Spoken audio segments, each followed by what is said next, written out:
Hello. I didn't see you there, man. I'm just sitting here enjoying some awesome fajitas that I just made. And, well, I guess since you're here, let's show you how to make them. Woo! CraftChest style. Here's what you're going to be looking at right here. Let me get up here right quick. And we're going to do a little picture show for everybody. And I'm going to make this as quick as possible, but you got to see this. And this is my one skillet meal. I cook primarily in an electric skillet. And I'm going to see if this is actually going to work. I don't know if it will or not. We're going to try it out and see. It might glitch it out. I don't know. But here we go. Let's do a picture show. Here we go, everybody. First of all, you heat the electric skillet as high as it'll go. Mine happens to be 450. And then I add about 4 tablespoons of butter. And that sounds like a lot, but you're coating the entire bottom, as you can see throughout here. I spread it out pretty good. And then I let the chicken juices do the rest. Put the lid on that bad boy, crank it down to about 350, and just let it cook for 10, maybe 15 minutes. Flipping it around, of course, until you end up with something like this. And I also am showing you that I am using the Bobo brand fajita seasoning mix. Is like 58 cents a pack. I mean, even if you're not going to have fajitas like full blown, this right here can add that little lime, that little essence to any meal, whether it's breakfast, lunch, dinner, whatever. And like me, I don't have time to mess around with cooking and cleaning 50 dishes. I like to do all mine in this electric skillet most of the week. Probably 4 times out of 7 times out of the week I'll cook in this. And I've been coming up with some one skillet meals, and this is one of them. Fajitas all in one dish. And 2 plates. 1 pot, which is the electric skillet, 2 plates, and some aluminum foil, as you'll see here shortly. Now, here is where the food police are probably going to complain.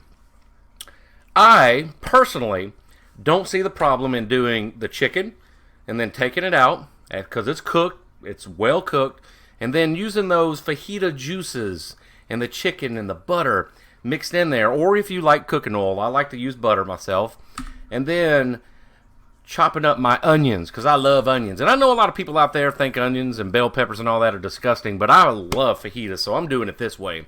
And what I do is I take and just crank the heat back up just a little bit, probably 375 or so, just to heat it up and get a good saute going on these onions. Add about a 1/4 cup of water all over it. Make sure it's evenly out like this.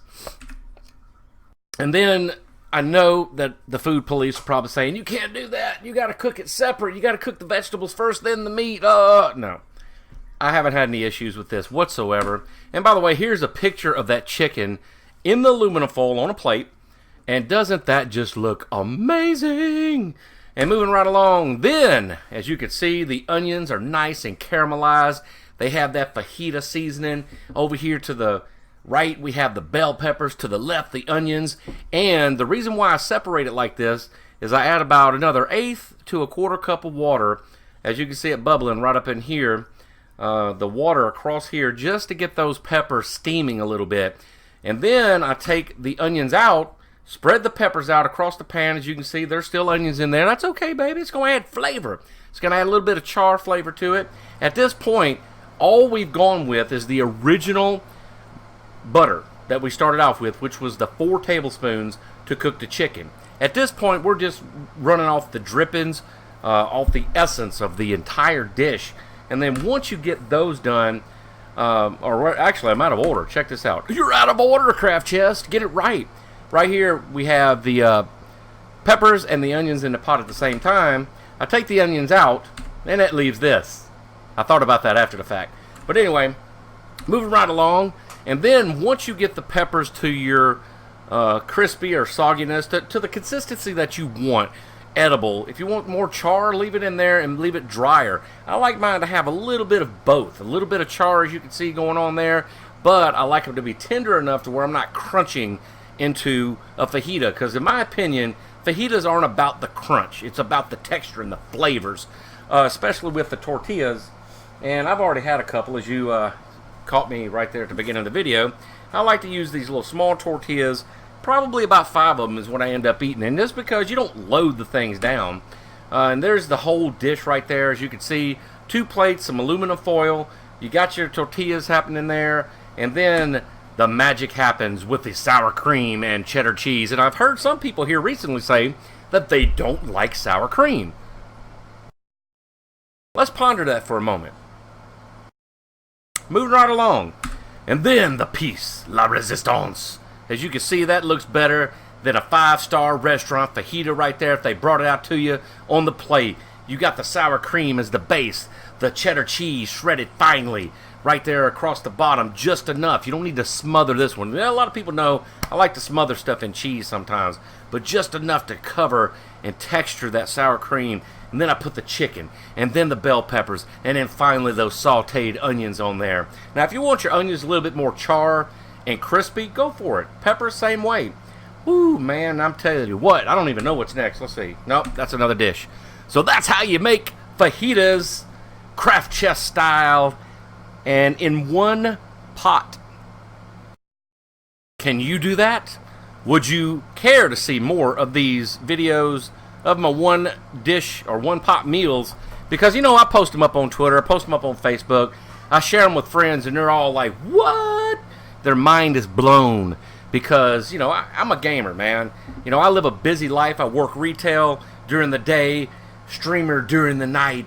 And, you know, I don't have time to be bothered with 4-hour meals. This one right here, by the way, the prep time, cook time, and everything else on this, realistically, is about an hour if you don't dilly-dally. Me, I've been watching a TV show, get distracted, taking my time.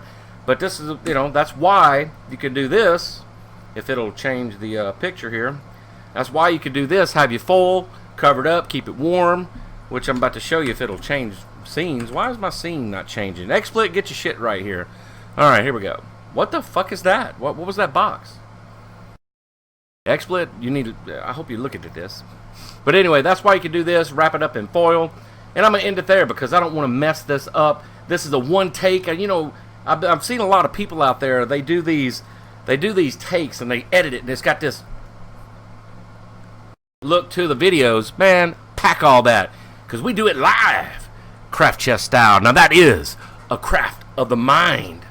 Go out there and have some fun and cook yourself some fajitas, fool.